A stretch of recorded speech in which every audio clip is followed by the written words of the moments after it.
उत्तर प्रदेश में चकबंदी में कुछ नियमों में बदलाव हुआ है और इन नियमों से जो भी किसान हैं उन्हें काफ़ी रिलीफ मिलेगा। अगर मान लीजिए जो भी वगैरह विवाद हैं वो जो लोग चकबंदी चाहते हैं या जो नहीं चाहते, दोनों ही लोगों को फ़ायदा होगा।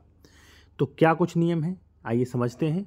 और देखिए, जो लोग कॉन्टैक्ट नंबर मांगते हैं कंसल्टेशन के लिए, अगर आप विशेषज्ञ द्वारा एडवाइस लेना चाहते हैं, अपना डॉक्यूमेंट्स चेक करवाना चाहते हैं, तो कॉन्टैक्ट नंबर यहाँ पे दिया गया है, स्क्रीनशॉट ले सकते हैं। ठीक है, डायरेक्ट कॉल इस पर ना करें, मैसेज करके आप अपॉइंटमेंट ले सकते हैं। देखिए साथियों, सबसे पहले मैं आपको बताना चाहूँगा कि उत्तर प्रदेश चकबंदी रूल्स क्या है।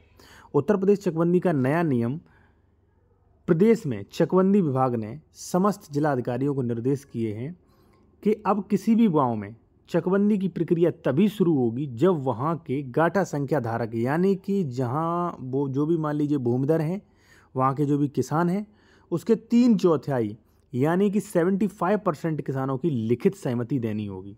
और देखिए, पहले क्या होता था कि ग्राम प्रधान और ग्राम प्रधान के चुने हुए सदस्यों के बहुमत से प्रस्ताव पारित होने से उस गांव में चकबंदी हो जाती थी। ठीक है, प्रस्ताव पारित हो जाता। लेकिन अक्सर इस प्रक्रिया की वजह से विवाद और मामले जो है वो कोर्ट कचहरी में जाए, कई बार तो जो है हाई कोर्ट चले जाते थे, वहाँ से पूरे 6 हो जाता था। पता चले 10 साल चकबंदी चला, उसके बाद 6 हो गया, तो बहुत बड़ा लॉस हो जाता था। ठीक है ना, धारा 52 का प्रकाशन ही नहीं हो पाता था। तो यहाँ पे आप देखेंगे चकबंदी का यह नया नियम किसानों को ध्यान में रखकर बनाया गया है। इसके लिए चकबंदी के लिए सहमति पत्र का प्रारूप भी जिला अधिकारियों को भेजा गया है। इस नियम का मुख्य उद्देश्य सुनिश्चित करना है कि किसानों की इच्छा के बिना किसी गांव में चकबंदी ना हो, किसानों को विवाद का सामना न करना पड़े, उत्तर प्रदेश चकबंदी विभाग का कहना है। ठीक है, अब देखो थोड़ा आप और समझ लें, ये थोड़ा और रह गया, कितने गांव चकबंदी के लिए बचे, कितने नहीं बचे, वो भी आप समझ लें।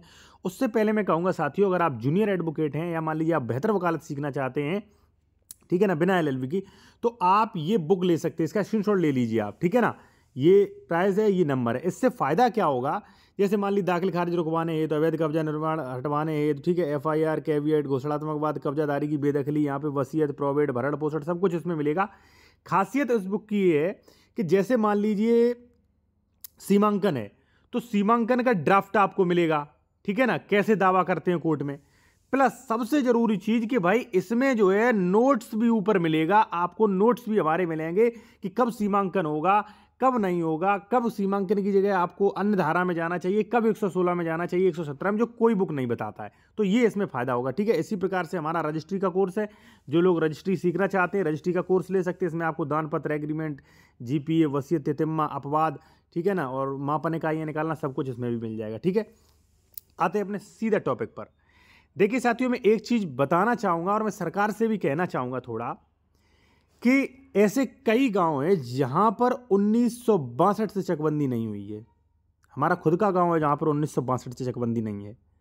अब कोई भी काश्तकार अपनी जगह नहीं है, यानी कि भाई मान लीजिए किसी का मान लीजिए 2 खसरे नंबर थे, एक का मान लीजिए 16 खसरा नंबर था, एक का 18 था, फिर A के 4 पुत्र, B के 4 पुत्र, C के 2 पुत्र, किसी के, अब मान लीजिए वंशावली इतना आगे बढ़ चुकी है कि किसी में पड़ रहा है 1 बिस्वा, किसी का पड़ रहा है 2 बिस्वा, किसी का 5 बिस्वा, तो काफ़ी छोटे छोटे चक हो गए। तो मैं सरकार से कहूँगा, या तो आप चकबंदी को थोड़ा और अच्छा बनाएं, या मैं सरकार से कहूँगा कि आप कोई ऐसा नियम लाएं, कोई ऐसा आप जियो लाएं जहाँ पर जैसे मान लीजिए दोनों ही खेत के, जैसे मान लीजिए 10-10 काश्तकार हैं, तो दोनों ही जो है रजिस्ट्री उसमें ऑफिस में जाके, जिस प्रकार से अभी बंटवारा का नया नियम आया, उसी प्रकार से कुछ ऐसा डिजाइन किया जाए जिससे सभी लोग जो है लिख दें और एक का पूरा का जो है चक यहाँ पे हो जाए, एक का यहाँ पे चक हो जाए।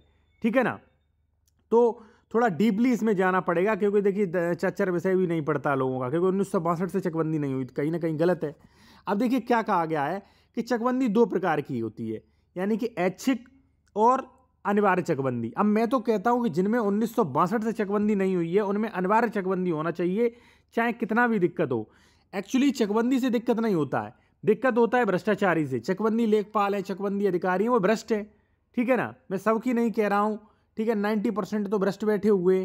ठीक है ना, वो पैसा लेना, उन्हें किसानों को दौड़ाना है, पैसे लेके चक बनाते हैं, पैसा चाहिए उन्हें, पैसा ही पैसा लूटमार करना है, तो इसलिए दिक्कत होता है। लेकिन जिनमें 1962 से चकबंदी नहीं आया है, उनमें अनिवार्य रूप से चकबंदी होना चाहिए। अब साथियों आते हैं, मैं खुद बता दूं, पर्सनल एक्सपीरियंस दिक्कत होता है। अब हमारा खेत है इस टाइम कम से कम 10 जगहों पे है, कहीं 4 विषय है, कहीं 5 विषय है, कहीं 5 बीघा है, कहीं 4 बीघा है, कम से कम 10 जगहों पर है, तो परेशानी होती है भाई। अब मान लीजिए जहाँ पे हमारा 4 विषय है, 10 विषय है, 15 विषय है, वहाँ कैसे कृषि हो जाएगी, बहुत परेशानी होती है, ठीक है ना। अब देखिए यहाँ पे ऐच्छिक और अनैच्छिक दोनों होती थी, लेकिन उत्तर प्रदेश में जो है वो अनैच्छिक होती थी, यानी कि वहाँ तो करना ही करना है, ठीक है ना। अब यहाँ पे आप देख सकते हैं, यहाँ पे आप देखेंगे उत्तर प्रदेश में अधिकतर मामलों में अनिवार्य चकबंदी होती थी, ठीक है ना।